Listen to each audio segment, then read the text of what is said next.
Welcome to you who have found your way here amidst a pandemic, amidst uncertainty, amidst the unknown, amidst anxiety, amidst fear. Here we will not offer you shallow hope or platitudes. We won't be insulting. It would be less than integrous.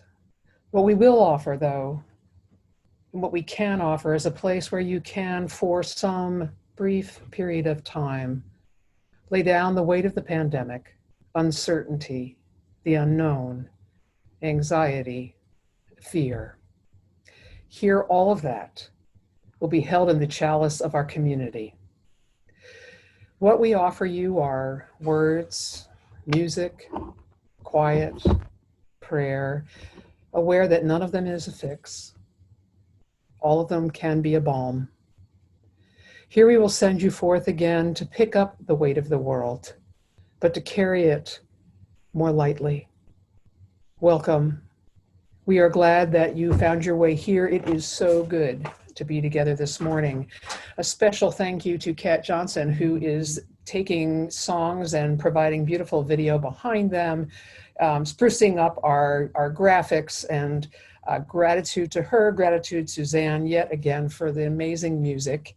I have a special invitation to you next week. Melanie DeMoore, who is based out of Oakland and who wrote the song I Am Sending You Love that we've used in worship, and we've used a couple of her other things, will be with us as the guest musician and speaker next Sunday, 10 o'clock. Please tune in. I first met her at the Gay and Lesbian Choral festival that happens every 4 years, and she has spent a lot of time with the Gula people in North Carolina and was trying to teach us how to use the sticks and all the different rhythms, and I can assure you that some of us never got it. But she is gracious, and we've titled it a service of lamentation and joy, if I'm not mistaken. The other thing I just want to let you all know is that we now have an outside food pantry that's been put up by the Burrito Brigade so that folks can just come along 13th and take food if they need it. Our Conestoga Hut residents are keeping a good eye on it, making sure it's stocked, as are some of the board members from the Burrito Brigade. So I just wanted to let you know that that's one more thing we are trying to do in this time of COVID and extreme unsheltered populations in Eugene. Let us continue to shape worth and meaning as we continue to worship.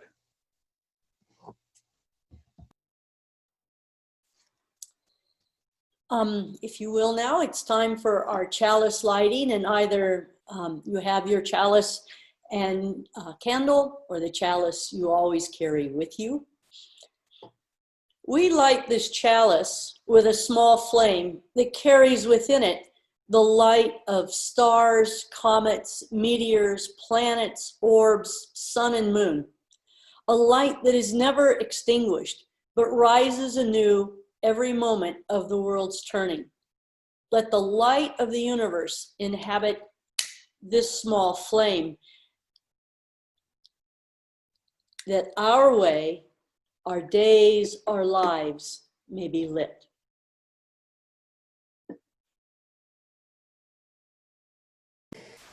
The call to worship is by the late Jacob Trapp, who was a UU minister.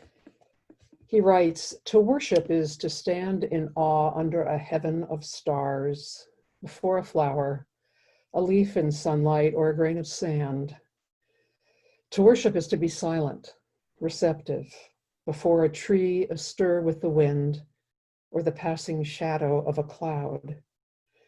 To worship is to sing with the singing beauty of the earth. It is to listen through a storm to the still, small voice within.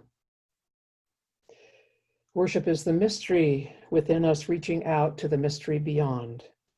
It is an inarticulate silence yearning to speak. It is the window of the moment, open to the sky of the eternal."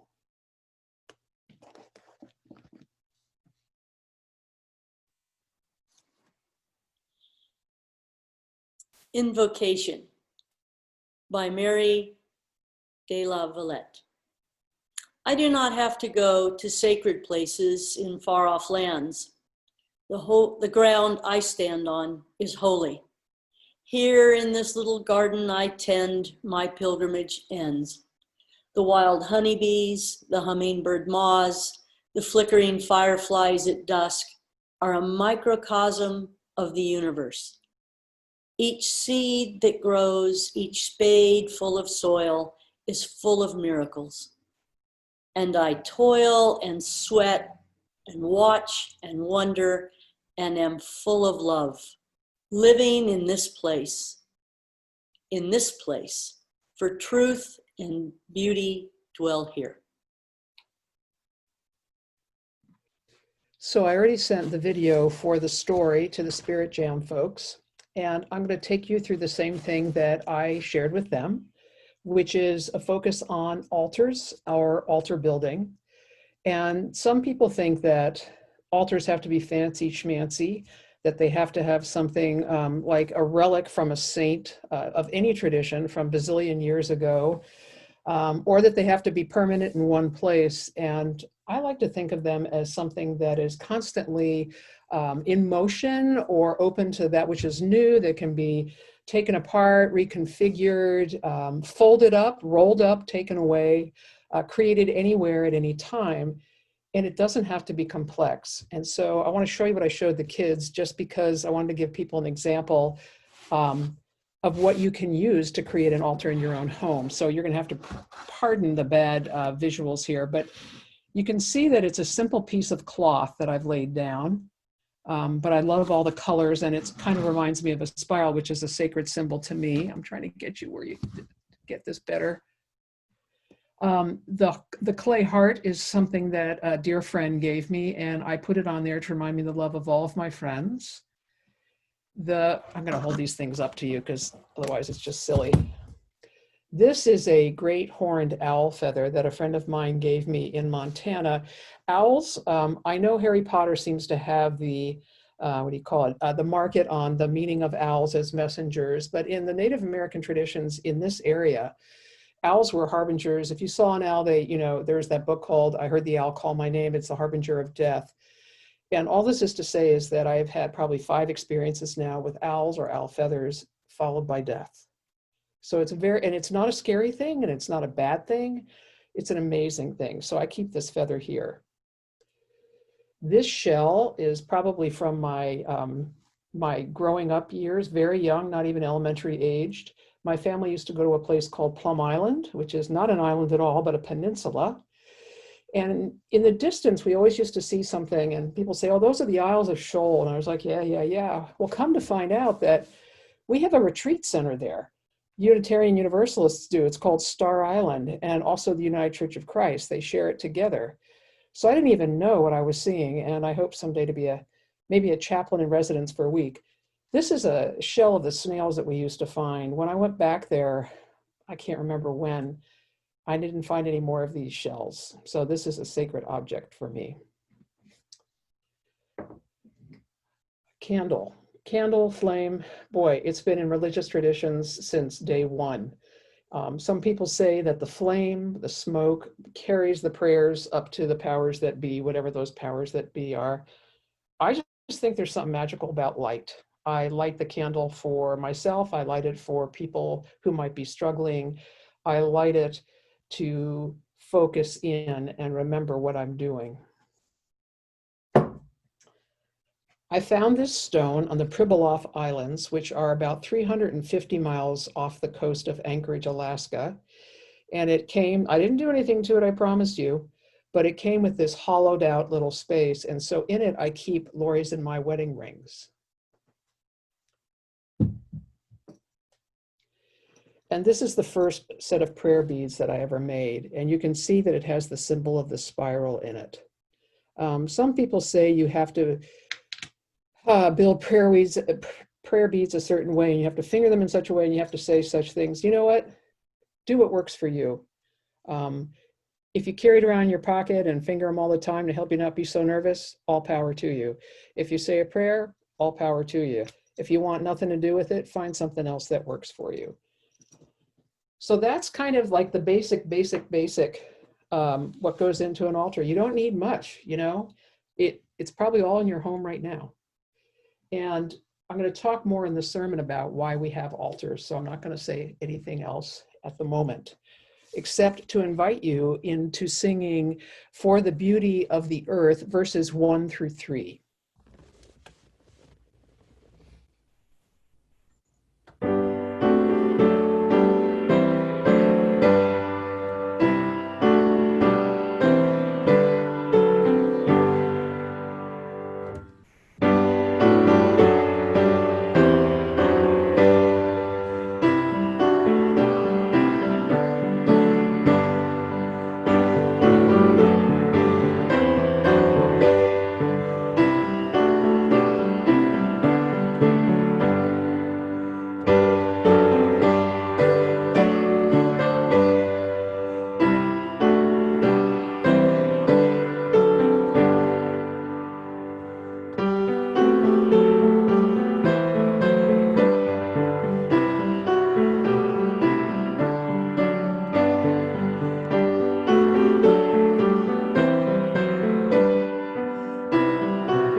Our reading this morning comes from our own Revlo. Sometimes I wonder if the trees are God's monuments. If you've seen the redwood canopy, you would not say otherwise. Or if caves are God's altars. Or if the tide's play of water on sand is a memorial to God. Sometimes the spread of sunset colors against the horizon is a monument to creation's beauty. The fairy tale spires of Bryce Canyon at sunrise and the hoodoos at Goblin Valley State Park is our world made into an altar. What if the seasons of the leaf cycle from bud to unfurling to curling with color till the faded tan skeleton of itself is a memorial to life itself? Our world, filled with nature's monuments. Our world, the mystery of energy, stardust, water, mystery. What graven image can outstrip the homage of the stars or the wellspring of the river's rush and flow, or the forming and reforming of cloud, soft ice, wet and wind, or the insistence of the desert landscape, or the mist that hovers and glides silent over the fields, or the warmth of fall sunlight in the cool dawn. Life is the altar, our lives the offering.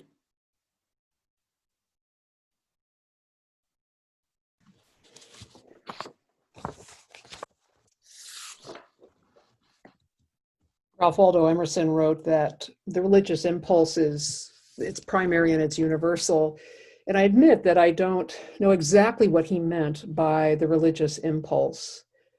But for this morning, I'm going to take it to mean that we humans seek to make meaning of all that we encounter in our lives.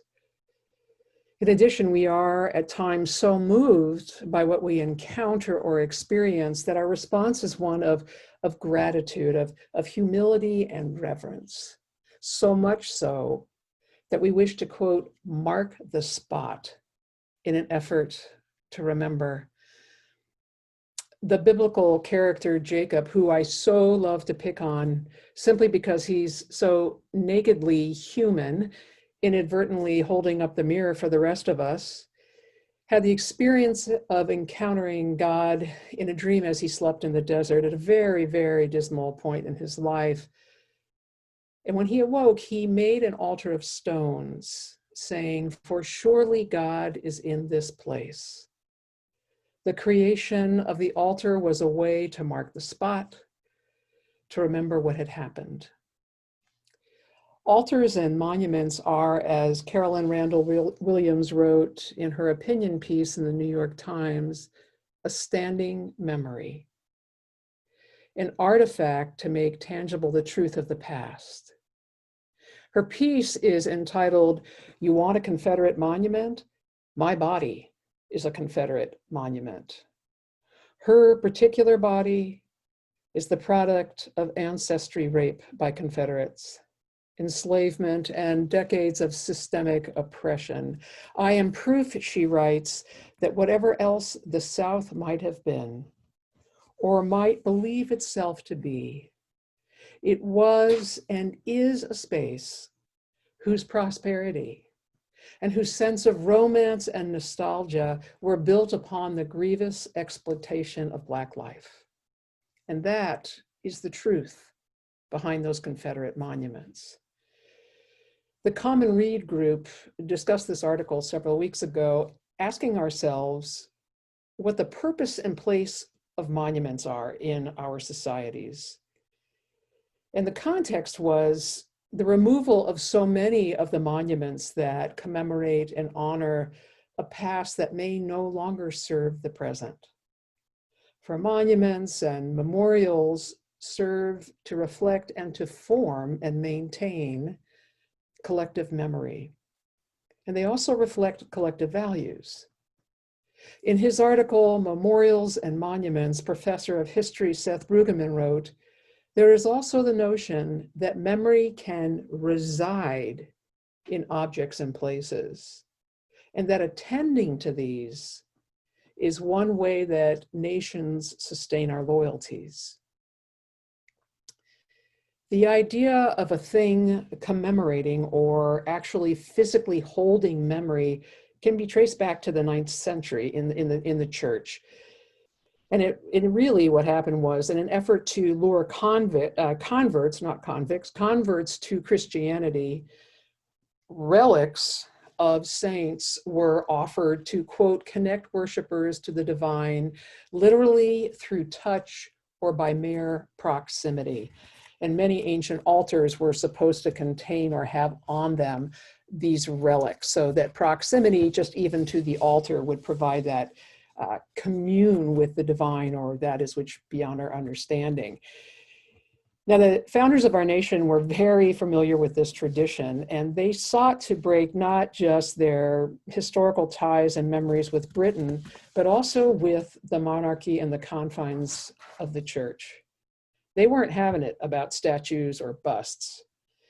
Reflecting whether or not Congress should fund a monument of George Washington, John Quincy Adams said, "Democracy has no monuments. True memory lies not in a pile of dead stones, but in the living hearts of people."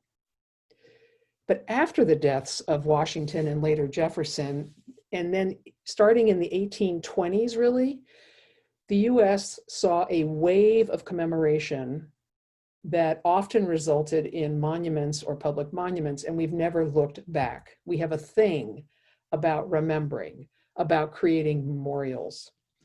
Writes Brueggemann, by the end of the 19th century, Americans erected obelisks, collected old things like clothes and quilts and furniture and tools and more. They opened museums, founded historical societies, preserved old homes, and staged fetes and festivals, all in hopes of staving off their nagging concern that something had been lost amid the ravages of modernity. Modern times. Their efforts, especially during the years spanning the world wars, were so expansive that much of the commemorative infrastructure they built remains today.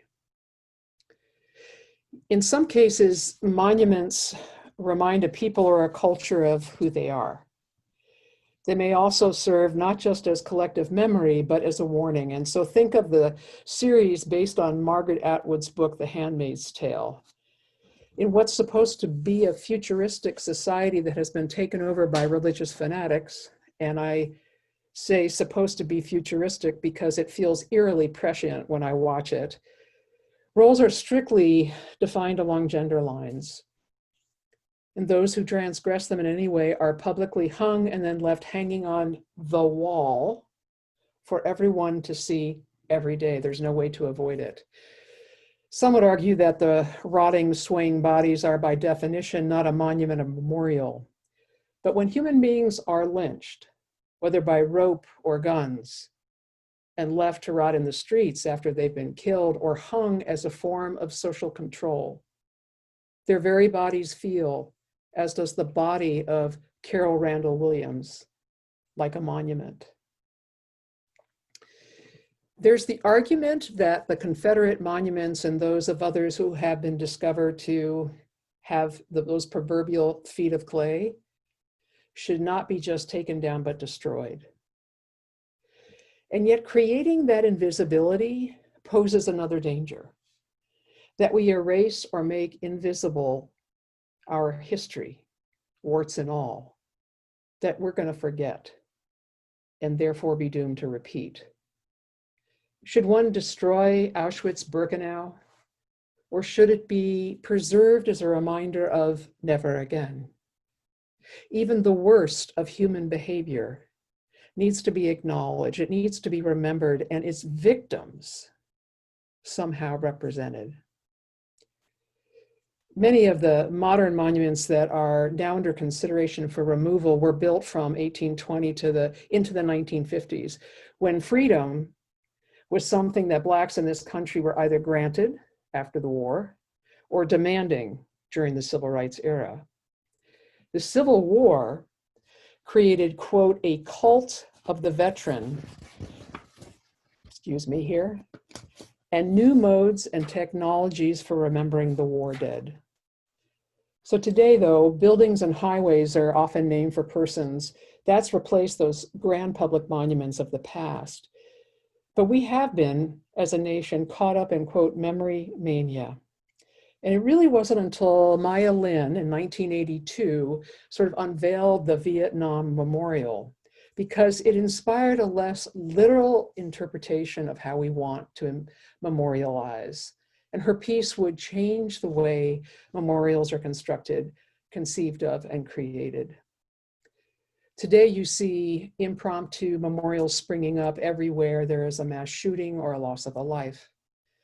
As you drive the highways, the back roads, think of all those white crosses along the roads marking those who have died at that spot.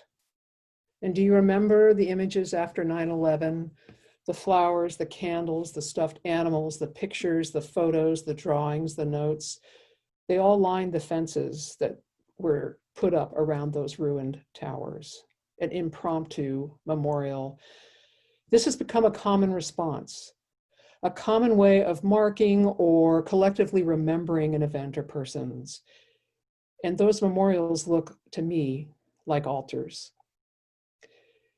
The debate about the removal of the Confederate monuments that are still up really kind of reached a fevered pitch in 2015 after the mass shooting at the Mother Emanuel AME Church in Charleston, South Carolina. Lots of folks feel like the very presence of those memorials, those monuments, give legitimacy to a form of hatred or white supremacy that no longer has a place, that never had a place. And so they feel that the actual mere presence of these statues have been permission giving to those who profess white supremacy. Brueggemann reminds us that removal debates are always political, and that monuments and memorials are neither silent nor innocent. Silent or innocent. And he asks, is it possible to change a monument's meaning once it's been built? Historian David Goldfield wonders what symbols from our past must be reconsidered or simply discarded? What stories demand a more complete and honest retelling? He asks, how should history be taught? The larger question really is, if it's a human impulse to want to remember, how shall we remember? Whom shall we venerate and how? How do we acknowledge the both and of achievement and imperfection in those whom we venerate? When is preservation of a monument and all that it represents an assault on and traumatic to a people or a slice of a population? What should we do with these fallen monuments? If they disappear, will the history they represented either falsely or accurately disappear? If you remove those monuments, do you also remove the memory of them, their potential warning about the present or future repeating an unknown past? The current conversation surrounding this topic is about telling the untold stories of our history and retelling the truths of it. And this has to be a communal process. And it has to include the stories and the voices of those who in our society have been traditionally underrepresented or marginalized. Toward the end of our discussion in the Common Read, Katie Seipert reminded us that the ancient Hebrews were commanded not to make graven images of God. And I think there's a lot of wisdom in that. I mean, think of how many arguments can't get started about what God looks like. God is so mysterious, so beyond our human imagining that no statue, no image can even remotely represent God in God's entirety. And then I want you to think about how many of us have the image of God as painted by Michelangelo in the Sistine Chapel, like burned into our subconscious. It's pretty hard to imagine pushing the eject button on that image. Whether you ever believed in God or accepted the notion of God, or that God should be represented as old guy with a beard and male. It's there. So I would say that that commandment had a lot of wisdom. So best refrain from creating such graven objects. And perhaps this applies to the monuments of persons where memory is not just cloudy, but has been intentionally clouded over. And yet, we human beings, we need to remember, to make meaning and to try and create symbols, however incomplete, of that meaning in physical form. And we try to create collective memory. We want to mark the places that represent that something of import happened here. And in ancient days, these places were marked and created with stones, little altars. There's a Jewish tradition of placing stones or pebbles on the gravestones of the dead when one visits. There are all sorts of folk reasons for this tradition, that the stones keep the soul physically in place, that they prevent the demons from messing with the grave. And then there's some very practical reasons. Those ancient desert graves were probably pretty shallow. Adding stones, keeping stones piled upon them kept the dead from being scavenged by wild animals. Adding a stone as one passed also kept the grave marked in the aftermath of rains or wind or any other natural incursion on the grave. And the pebbles or the stones placed also represent memory. It's a way to affirm that the dead are not forgotten, but kept alive in memory. And so I say that altars are a way of remembering as well. They're mini memorials, monuments of the heart and spirit. They may commemorate the dead with pictures of them or the placing of favorite objects of foods of the departed. Some traditions, people put pictures of saints or important persons or teachers in their tradition on their altar. And as I said earlier, altars aren't confined to designated religious spaces. They can be anywhere and everywhere. My guess is that many of you have spaces set aside in your homes that function as altars, maybe as places of memory and mystery. Altars were originally places that were where sacrifices occurred to appease the gods. The sacrifices were offerings to the gods. They're places of memory and they're places of return. But now what we place on altars are not sacrifices, but those offerings, like the candle, like the rock, maybe like an antler, whatever you have. And all these things are special, made special by our intent. In his book, Morning Altars, a 7-step practice to nourish your spirit through nature, art, and ritual, David Skilcret has photos of daily altars he created out of found materials on his morning walks in the woods. And he leaves them right there where he created them, with no concern to what happens to them. The building of them in that moment is enough. And so again, as I said earlier, altars can be temporary, they can be permanent, they can be movable. For some of us, the forest, the mountains, the coast are themselves altars that awaken in us a sense of gratitude or mystery or awe or wonder. And they're places that we return to again and again to remember who we are.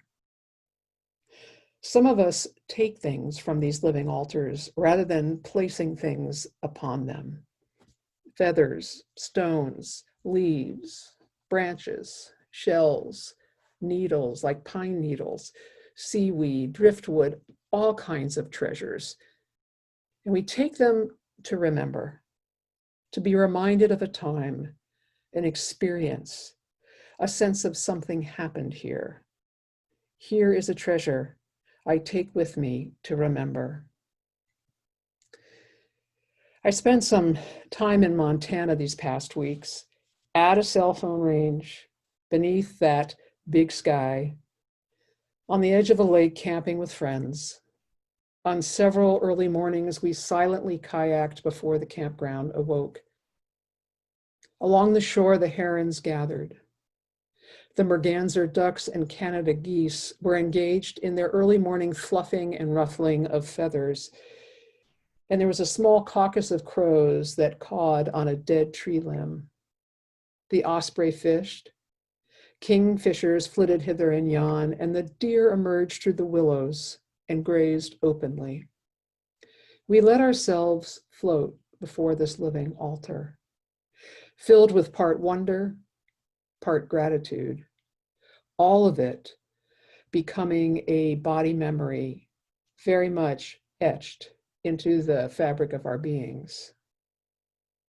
One afternoon, we explored further and discovered a quiet inlet with a sandy beach. As we prepared to get back into our kayaks, my two companions began to sing to the inlet, to the water, the sand, the willows, the birds, the sky. It was a song of praise and gratitude and a way to acknowledge and remember, to leave that song sort of there to say something happened here.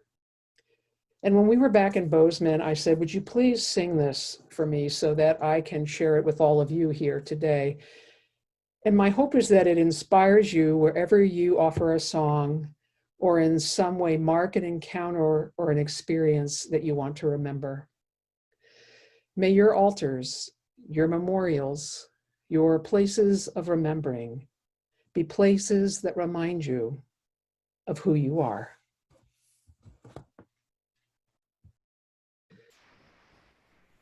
Before we sing this song to bring us out of this time of sharing, I would just remind you that this chalice that we share as a symbol of our faith is wide enough and deep enough to hold all the joys and sorrows of our hearts. May something in this service today offer you a takeaway, a solace, something to get you through this week. May you be held by the words and the music and the presence of one another until we gather again. May it be so. So be it. Amen.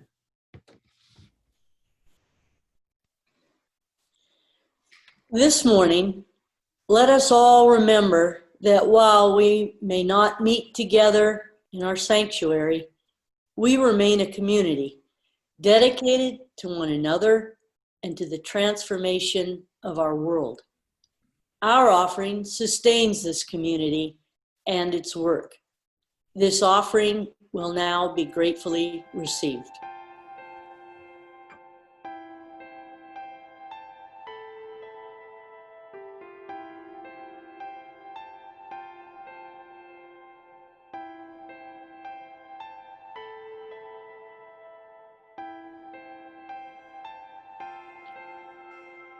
We are grateful for all gifts given during this difficult time.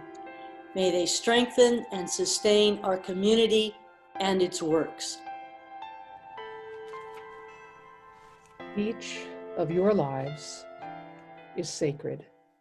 Each of your lives is an altar. Each of your lives is an offering. Each of your lives is a living memory. Blessing on your lives. May it be so, so be it. Blessed be.